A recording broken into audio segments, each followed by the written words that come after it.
Welcome everyone to the third day of the DWC 2021 virtual conference. My name is Krista Carr, and I'm the Executive Vice President of Inclusion Canada. I'm coming to you today from the traditional and unceded territory of the Wolastoqey and Passamaquoddy people, and graciously acknowledge all of the territories that you're all coming to us today from. As Mahadio mentioned on day one, I'm new on the DWC steering committee, and it's a pleasure to serve as your MC for the third day of the conference. I want to talk a little bit about the goals of the conference. Our overall goal is to identify ways to help implement the Pan-Canadian Strategy for Disability and Work, which was developed in consultation with stakeholders and persons with disabilities. As 2021 continues to be a challenging year with ongoing challenges for the employment of persons with disabilities. The DWC conference is focused on how to meet those challenges and continue to make progress on the implementation of the Pan-Canadian Strategy for Disability and Work. A special thank you to CRWDP, CCRW, and ONIWIG for organizing this conference. From a personal perspective, I think it's just critical for us to have opportunities like this to bring business and civil society and persons with disabilities and all stakeholders together, unions and all stakeholders together, to discuss this very, very critically important topic, which is the employment of persons with disabilities and creating an inclusive labor force. Last Thursday was another successful day of the DWC 2021 virtual conference, focusing on the theme, Making Inclusive Workplaces a Reality. Here are some of the highlights. From the day two keynote entitled, How Can We Make Deep Change in the Workplace for the Full Inclusion of Persons with Disabilities? We heard that we need to build bridges, break down silos. Workers with disabilities must lead and guide this work. From Lily Chang, Secretary Treasurer, Canadian Labour Congress. In the session, Supporting Inclusive Employment for People with Intellectual Disabilities and Autistic Persons in the Federal Public Service of Canada, we heard that we are really at the cusp of an important juncture in this post-pandemic world. Some of the changes will favor persons with disabilities and autism. We can make our workplaces more inclusive and accessible. In tools and strategies to support employers' efforts to include persons living with disabilities in the workforce, we heard that there is a distinction between integrating people and inclusion. Inclusion goes way beyond integration. It's about minimizing obstacles at many levels. There was incredible engagement in the session Disability, Women, Youth, and Employment, and the networking session that followed, with 140 plus people. It was discussed that there needs to be an intersectional framework for disability and employment instead of just talking about a disability framework for women, and women have different issues when we're talking disability and employment. In several sessions, we heard that disability confident employers have to have support from the top. Business leaders have to be leading the charge, that business leaders and CEOs need to be signing the documents that are saying that they will be disability confident or disability inclusive, and that there's got to be a plan and a good management strategy in place. You have to assess your environment and the situation, set your goals, make the plan, evaluate, and change. A key theme from the Funding Employment Services to Create Sustainable Employment Opportunities for Persons with Disabilities session was that where you do need to provide supports to people, it helps that they can be customizable as people have different needs, and use the 3 C's approach: be customizable, contextualize, and comprehensive. Today's sessions will focus on the theme ensuring secure and comprehensive supports for persons with disabilities. This is a recognition of the importance of providing a solid foundation of supports to ensure that all persons with disabilities can fulfill their full potential in our communities and in the workplace. We have 2 sets of parallel sessions today, a keynote and 4 networking sessions. There are also recorded vignettes about the lived experience of persons with disabilities or the experience of employers of persons with disabilities. Under the Vignettes tab, and short pre-recorded presentations available on demand under the pre-recorded tab on the conference website, and we encourage you to have a look. For common tech questions about navigating the conference website and participating in the conference session, visit the Frequently Asked Questions page, where you will also find our participant guide. Now I want to chat about some accessibility features for the conference sessions. We are pleased to provide CART and ASL interpretation for all of the live conference sessions, and French-English interpretation for all the keynotes and many of the parallel sessions. Captioning is available by clicking on the CC button or live transcription button at the bottom of your Zoom screen. You can also view the live captions by clicking on the stream text URL posted in the chat box. If you wish to view the captions on a separate screen outside of the Zoom platform. All pre-recorded presentations include captions for accessibility.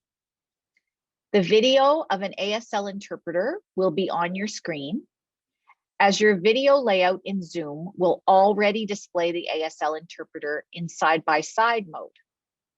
You can adjust the size of the screen with the ASL interpreter by placing your cursor on the bar between the 2 screens and dragging the bar side to side.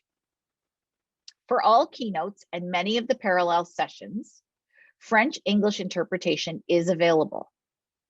There will be a note in the program, Des interprètes français-anglais seront disponibles. English-French interpreters will be available. In Zoom, select the French language channel by clicking on the interpretation icon at the bottom of your screen and select French. You can then hear the meeting audio translated into French by a live interpreter. Pour tous les discours d'ouverture et de nombreuses sessions parallèles, une interprétation français-anglais est disponible. Il y aura une note dans le programme. Des interprètes français-anglais seront disponibles. French-English interpreters will be available. Dans Zoom, sélectionnez le canal de langue française en cliquant sur l'icône d'interprétation au bas de votre écran, puis sélectionnez Français. Vous pourrez alors entendre l'audio de la réunion traduit en français par un interprète en direct. If navigating the website is not accessible to you, you can send us an email to receive alternative agenda in Word with links to join the conference sessions. We have asked all speakers to share with us only accessible materials if they want us to post them on the website. If you find any material posted on our website that is not accessible, please let us know by sending an email to info@dwcstrategy.ca. Now, some guidance on how to join sessions and if you need technical support. There is a chat box for technical support available at the bottom right corner of the website for those having trouble accessing the virtual sessions.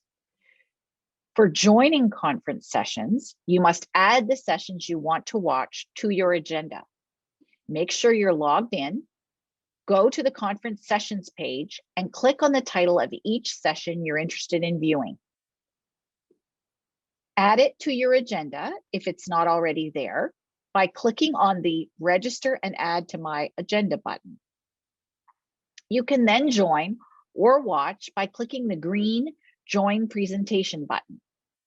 All sessions that you have added to your agenda will appear on my personal agenda, and you can access them from there. Note that this conference doesn't support Internet Explorer browser. Conference sessions will be recorded and available on the conference website for 3 months after the conference. This year, our virtual conference introduces networking sessions. In the first 3 days of the conference, after the first set of sessions, from 2:05 to 2:25, specifically designed as an opportunity for delegates to share your ideas and thoughts. To participate in the networking session,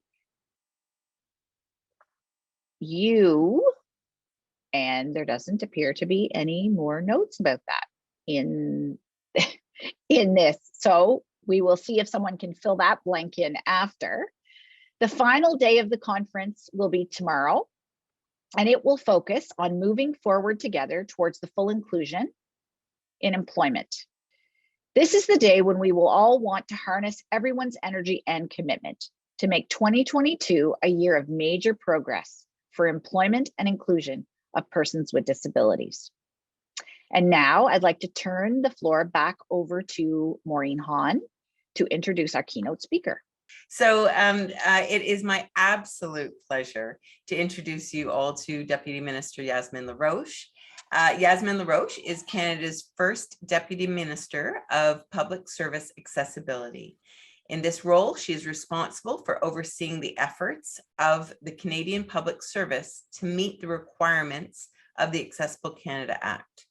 More about DM Laroche can be found in her bio on the conference website, but what you won't find there is a shout out to her continued commitment and dedication to ensuring that the work that civil society is doing here at the DWC initiative and the work that she's undertaking in the federal government is in alignment. And that's a really important, it's an important piece that I think that you're going to address today. So with no further ado, over to you. Thanks so much for being here. Oh, thank you, Maureen. I love these opportunities, and I love the opportunity to work with you. And I just want to say personally how much I benefited from your wisdom and just your support.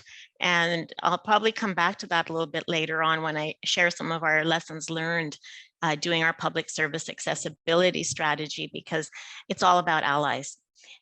This is not something you can do on your own. It really does. It takes more than a village. It takes a world. So I'm really, really happy to be here, and thank you for the invitation. Before I start, I would just like to acknowledge that I am speaking to you from my home in Ottawa, and this is the traditional and unceded territory of the Algonquin and Anishinaabe peoples.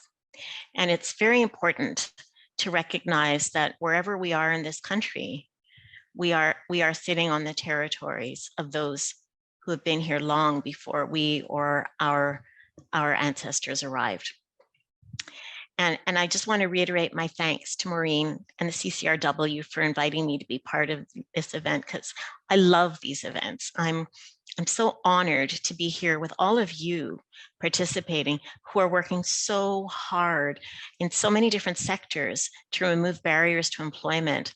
And I really enjoyed listening to Krista summarize some of the discussions you've already been having. And I was kind of relieved to hear that some of the themes that are emerging are very consistent with some of the things I want to share with you today. You know, we're really talking now about making accessibility and disability inclusion real. And today's discussion, and I love the topic, is how to ensure secure and comprehensive supports for people with disabilities. I would probably add one or two descriptors to that. I would say enduring or sustainable to that, because that's really at the heart of what we're trying to do in the federal public service with our strategy.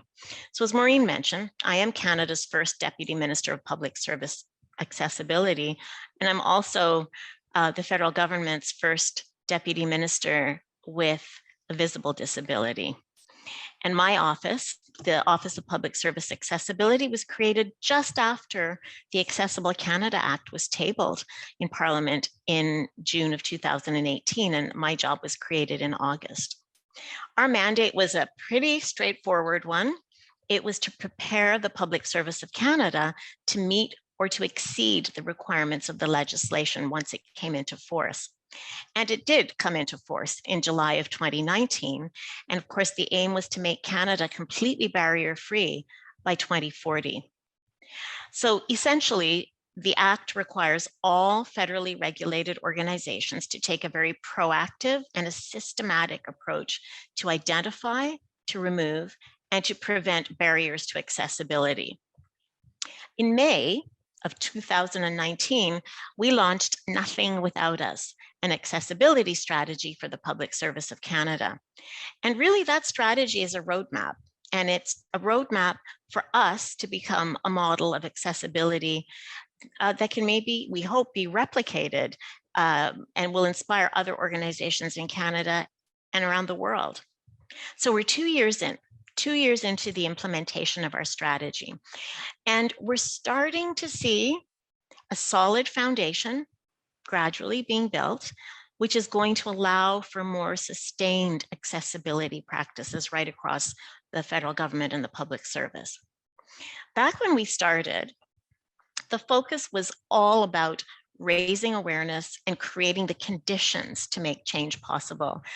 You know, when you're trying to do big culture change, the first thing you have to do is make people aware of why you're doing it and really help sensitize them to the issues. And then you have to start gradually trying to create those conditions, finding the ways that you can make that change happen. What we're seeing this year, 2 years in now, is a clear shift to implementation and to action. So this is really a culture shift, and it's bringing accessibility into the heart of the government's broader diversity and inclusion efforts. Now, given the subject of this conference, I really would like to focus a bit on employment. So you know, I'm sure you're aware, the Government of Canada committed to hiring 5,000 new Canadians or new employees with disabilities by 2025. And to that end, we launched a lot of new initiatives to try and bring in more people. A targeted summer student hiring program. We've got inventories now of fully qualified people with disabilities in specific occupational categories, which is really, really interesting. And we're creating a much larger cohort of interns in the public service with disabilities. And just recently, the Public Service Commission of Canada added their virtual door to talent with disabilities. And it's an inventory of graduates who've come through the summer employment program for students with disabilities and are now eligible for bridging into full-time employment, which is great because the goal is we're trying to make it easy for managers to find great people, great talent with disabilities. So this is a good start, but we know we still need to do a lot more if we're going to meet that target of 5,000 employees. And if we're going to meet the target of meeting what's called labor force or labor market availability, which is 9%, and we're still at about 5.2% in terms of public servants who've identified as living with a disability. So we know we need to do a little bit more to assess where are the gaps and identify some creative solutions. We're spending a lot of time now trying to encourage managers to take people who are in these pools and in these inventories. Now, I've talked about the employment side, which like the recruitment side, which is huge, absolutely huge. But at the same time, you need to make sure that the people that you're recruiting are coming into a place that is welcoming and that there's truly an inclusive work environment. And we know from the early days in this job, our public service employee survey showed that employees with disabilities do not necessarily have as positive an experience as others. So we know that we need to focus on the work environment as well if we're going to be able to recruit, but also to retain talent. And this is very important because public servants like me, we're all getting older. And so we need to make sure that we are capable of replacing ourselves with great people who are going to feel that they can make a contribution. And frankly, workplace accommodations is a key part of it. It's part of the problem, and it's definitely part of the solution. We have heard way too often that people feel their career options are limited because of a complex and sometimes what is seen to be a very demeaning approach to workplace accommodations. So one of our priorities is really to building a workplace that has a much more consistent and a timely approach to accommodations right across the public service. Of course, we need to improve the data that we're collecting about how it's working. And we also need to do a better job of sharing best practices. But for me, the real game changer is our workplace accessibility passport. It's a flagship project coming out of our centralized enabling workplace fund. And this is going to make it so much easier for employees with disabilities and their managers to nail down the supports that are required and to really streamline what is can be a very cumbersome process. It started as a pilot project. It's now including 23 federal organizations who are testing the model. They're getting user feedback, and we are now starting the development of a digital version. And I'm really excited about this. You know, I was wondering it took us a long time to find a really good partner because everybody that we wanted to partner with kept telling us that, oh, we didn't need to worry about the accessibility stuff in the digital version from the get-go. We would get to that later. And that just runs counter to everything that we're trying to do. We know you have to build in accessibility from the beginning. And now our colleagues at the Chief Information Office are partnering with us, and we are going to have a digital version. And not only will it be fully accessible, it's also going to be interoperable with all of the new HR and pay systems that are being designed. I'm so excited about this. Imagine a world where you only have to disclose once. And you have the confidence that you will have the supports that you need wherever you go in the public service. To me, that is the definition of something that is secure, comprehensive, and enduring.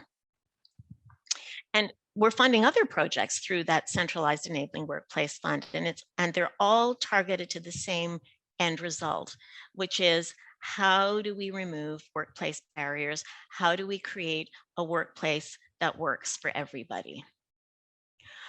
We're also starting to see, and I'm really happy about this because it is all about nothing without us. We're starting to see more and more involvement of people with lived experience of disability shaping the design and the delivery of new initiatives. So over the past year, for example, again, on the employment side, people with disabilities have contributed to the launch of our new Mentorship Plus initiative that matches senior leaders with aspiring leaders to create more opportunities. And what we're calling the Mosaic Leadership Development Program.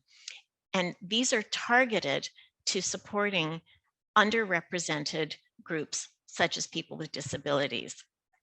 We, of course, recognize the need for greater representation of employees with disabilities at the senior levels, at the executive levels, and we need better career progression. And so there's a big focus coming to see how do we do that? What kind of programs are needed? What other supports are needed to make sure that people with disabilities see themselves in leadership positions? I don't want people to experience what I did when I started in the public service, where I did not see a single other person who looked like me in leadership roles. The other really great project that our fund is investing in, and I'm also really proud of it, is a neurodiversity recruitment program. And it's very exciting. Again, co-designed with people with lived experience, as well as recruitment experts who specialize in top talent in neurodiversity. And so the idea is to make the hiring process as accessible as possible from recruitment right through to onboarding. And I think it has great potential to show how do you build a process that's going to get top talent and make sure that everybody succeeds. So this culture change in the public service, it is happening. And as it happens, demand continues to grow for accessibility related tools and services. So we're seeing some really interesting tools that address the need to make working accessibly and inclusively easier. For example, Employment and Social Development Canada has put out its accessibility playbook, and it comes from their Center of Expertise for Accessible Client Service. What this playbook does is it raises awareness about accessibility and client service, and it helps people understand how do you actually remove barriers in programs and service delivery. There's also a new manager's toolkit, and that helps to equip managers to hire people with disabilities, but also to increase HR professionals' confidence in giving advice and guidance. So we are making progress, but at the heart of it all is culture. It is culture. It is always culture. To make disability inclusion real, to truly eliminate barriers to participation, you need to get it working right through your organization. It needs to become part of the fabric of how you work. So yes, it definitely requires leadership, absolutely, to drive it. But it can't just be leadership. It has to be everybody in the organization who feels that disability confidence, who feels comfortable in tackling these issues and building a more inclusive workplace. What it cannot be is the responsibility and the accountability of a small group of individuals like my team. Yes, we can drive, we can incite, we can rattle cages, but we don't actually own any of the levers. I don't own any policy instruments. So I have to work through and with others. And that's a good thing because it helps others start to take ownership as well. It really does have to become the everyday reality and responsibility, not just of our leaders, but of our teams and individual employees. We really need to encourage employees to be that change. So I want to talk about some of the things that are happening that I think are helping to create the conditions for success. So a lot of different, we call them functional communities. So they're people who work in different professions in the federal public service. And they've really started great work to assess their own accessibility confidence and where they might be lacking in expertise. So for example, 3 targeted inventories have been launched to recruit people with disabilities into policy and data analysis, in digital and computer sciences, and into financial analysis, because these communities looked at themselves and said, we're not representative enough. We need to go find talent. And on the communications side, our communications colleagues have just completed work on a draft mandatory procedure for accessible communications for all public service organizations to help us up our game in terms of how we communicate with each other and with Canadians. So I've been doing a lot lately, encouraging our various occupational groups and functional communities to really think about their work and to ask if that's the most accessible and inclusive way for them to be working. So we're asking questions like, do you have the skills you need to take this on? And if not, where are you going to get them? And how are you going to recruit these skills into your community? And then we're asking, are you tapping into the amazing talent of people with disabilities? And encouraging them to do some targeted hiring, because that is really going to start to help bridge that gap. And you guys have talked about that as well already in the conference, but we are also focusing in our discussions with other equity seeking groups to think about intersectionality and recognize that disability doesn't discriminate and it cuts across every possible level of identity. And of course, we're introducing a lot more training, because that is part of the culture change. You have to equip people, you have to give them tools so that they can understand how their environment is changing and what they need to do. Some departments, for example, are introducing mandatory training on how to create accessible documents for all of their employees. Another great example comes from FinTrack. That is the acronym for the for the federal agency that's responsible for combating money laundering, terrorist activity financing, and other threats to our national security. And they are one of our key partners on the Neurodiversity Recruitment Pilot Project. They put together 2 learning sessions targeted to their own employees. They had 75% participation rates for those. And the idea was to help their employees have a better understanding about autism and neurodiversity, and also to recognize the opportunities and the benefits of recruiting from this group. Well, I'm really happy to say that in addition to great participation, FinTrack is the first organization partnering with us on this project to have just hired 5 new employees through that pilot project. So these are concrete steps. They're not, they may seem small, but they're really, really important because, again, it's part of that culture change. And I have lots more examples, but I'm not going to go through lists. What I would invite you to do is to read our 2nd annual progress report on our strategy. And it can be found at canada.ca/accessiblegc. And it was just unveiled on Friday to mark International Day of People with Disabilities.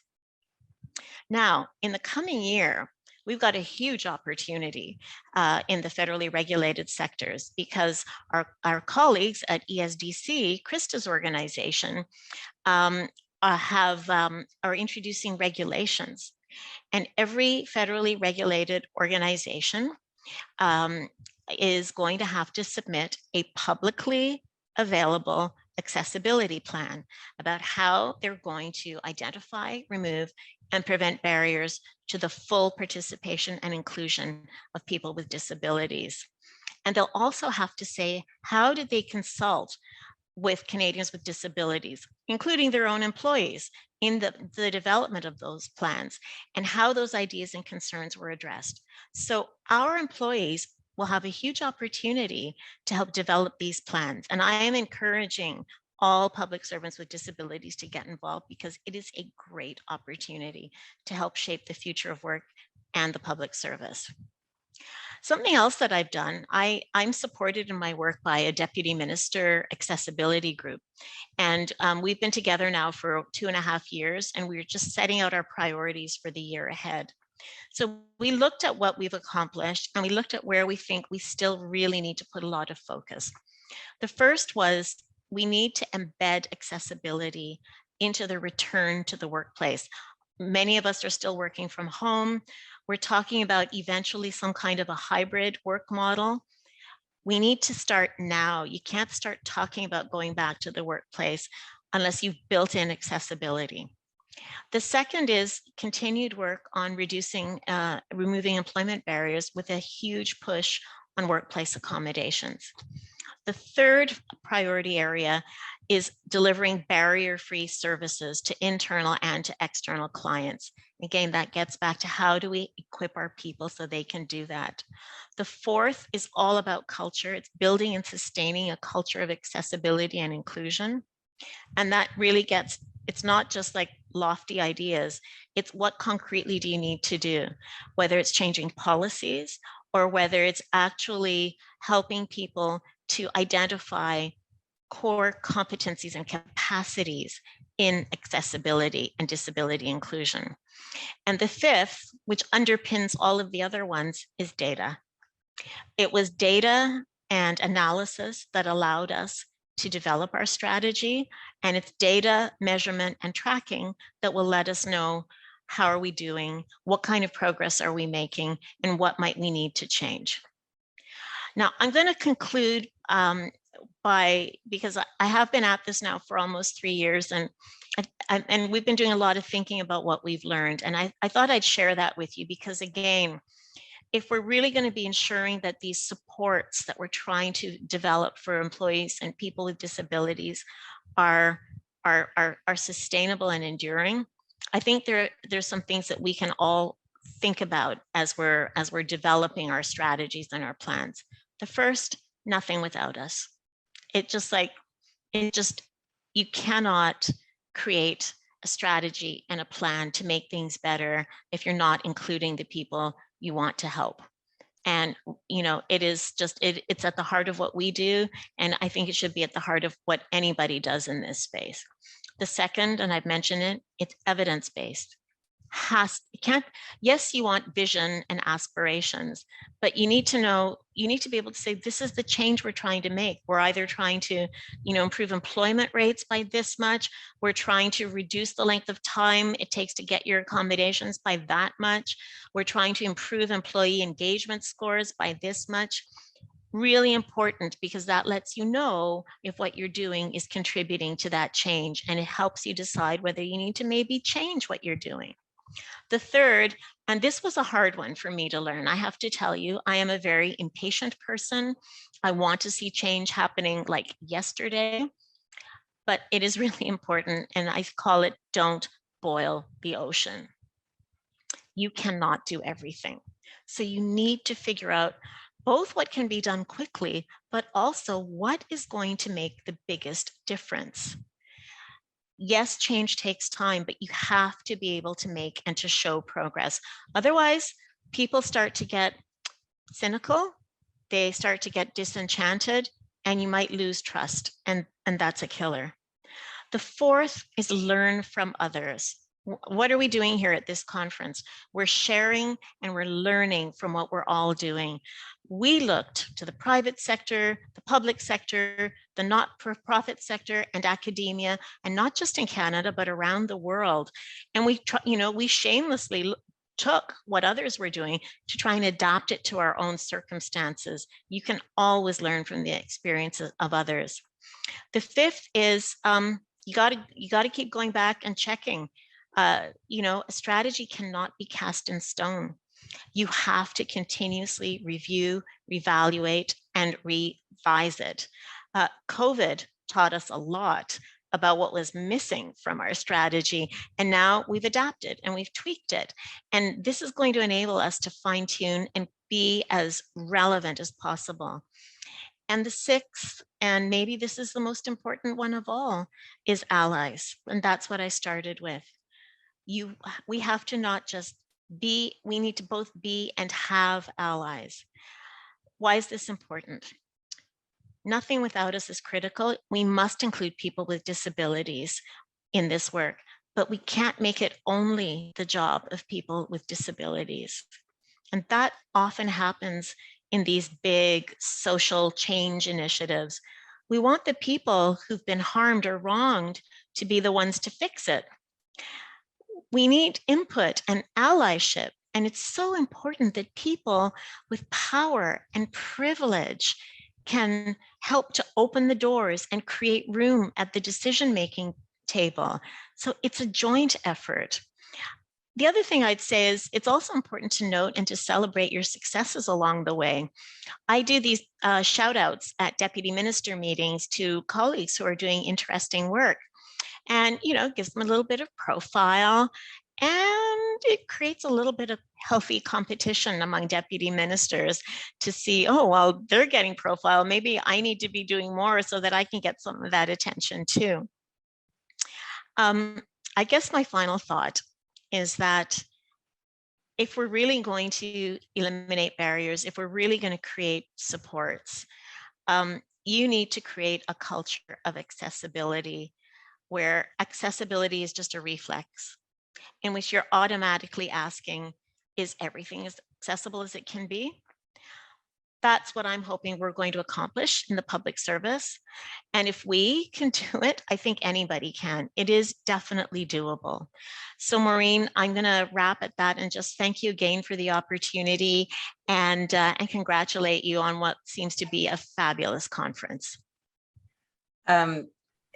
Yazmine, I can't thank you enough for coming and sharing all of the important work that the federal government has been undertaking under your leadership. I think that your indication about measurement is huge, and it's a point at this conference and in all of the work of the Disability and Work in Canada initiative, is to make sure that there is that we are we're measuring what it is that we're doing. Steve Mantis said that on his panel, right? If you don't end up measuring what's important, then you end up looking at what you're measuring, and that might not be important. So we only have 4 minutes. But so we won't get to all the questions. Some of them are a little bit more technical questions that you can, I know, always reach out to Yazmine's office. Happy to answer more technical questions, but maybe just this one question. It's quite big, but in 30, maybe 60 seconds or less. We're talking about moving policy into action, something like a target of 5,000 new hires with people with disabilities is a really great start, because the result then is very, very real, of course, right? But disability is a very broad term. Within the labor market pool of people with disabilities, we know that certain groups are significantly more excluded from employment than others. And if we don't target more specifically within that very broad category, how can we make sure that the most excluded groups are not left behind in this strategy, which could end up being celebrated for a great result, then in effect contributes to leaving certain Canadians out? That is such a great question. And I'm really, really glad that you asked it. You are so right. I mean, disability is this huge and diverse community. And until very recently, we didn't have disaggregated data. That was a problem. In fact, we had some legislative hurdles because under the EE Act, we were a bit constrained in terms of the definition of disability. The ACA has of course introduced a much broader definition, and we're working with Statistics Canada and our colleagues in the Chief Human Resources Office to standardize our definitions. And for the first time this past year, we were able to disaggregate our data around our public service employee survey. So we actually now have a better sense of, when in the harassment and discrimination scores, how do you disaggregate? So we're starting to tease through those data, but I totally agree with you. It's harder to pinpoint. It's the same thing with what I'll call the visible minority community. If you can't disaggregate, how do you actually know if there are certain racialized groups that are having more challenges than others? It's very comparable, and we are starting. I won't pretend that we're there yet, but I think initiatives, for example, like our Neurodiversity Recruitment project, that wouldn't have been possible a few years ago. We are starting to be able to take much more measured and targeted steps, but it is a journey and we're not going to get there tomorrow, but we are very aware of it and we are committed to doing that. So I'm going to ask you one of the quick questions, Yazmine, because we're short on time, but somebody's asked, how do I sign up to be one of those 5,000 people with disabilities that the government wants to hire? I think that's actually a few questions have been asked about that. So if you could just give us a quick, how are we going to do that? Where's the connection made? Well, I would encourage everybody to go to, and I'm going to get the acronym, but the Public Service Commission of Canada is the one that's doing a lot of the efforts in terms of intake and recruitment. And if you go to GC Jobs, you should be able to find some information there on recruitment of people with disabilities. There are a number of different inventories. So if you have a data science background, a computer science background, a financial background, we're hiring. So there are pools. So I would really encourage you to go to the Public Service Commission website and look that up. That's how you do it. Okay. Please do it. Yes, please do it. So thank you so much again, Yazmine. Thank you for being here, and thank you for your wisdom and your leadership, and for working with all of us here at the DWC initiative. And yeah, thank you.